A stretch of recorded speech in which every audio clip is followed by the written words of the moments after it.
Time table کی کہانی، نبی مہربان کی زبانی اور سائنس کی تائید و ترجمانی۔ بسم اللہ الرحمن الرحیم۔ نبی آخر الزمان کا ارشاد مبارک ہے، بہترین ناشتہ وہ ہے جو صبح جلدی کیا جائے۔ وجہ یہ ہے کہ صبح کو پیٹ خالی ہوتا ہے اور غذائی ماہرین کے مطابق اس وقت انسان کو غذا کی ضرورت ہوتی ہے۔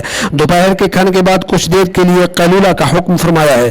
تحقیق سے ثابت ہے کہ اس سے انسان میں ازفر نو توانائی پیدا ہو جاتی ہے۔ رات کے کھانے کے بارے میں ارشاد مبارک ہے، رات کا کھانا کھایا کرو کیونکہ رات کا کھانا ترک کر دینے سے بڑھاپا طاری ہوتا ہے، خواہ یہ کھانا قلیل ہی کیوں نہ ہو۔ رات کے کھانے کے بعد چہل قدمی کا حکم ہے۔ ایک صحابی نے تھکاوٹ کا عذر کیا تو فرمایا کم از کم 100 قدم ضرور چل لیا کرو۔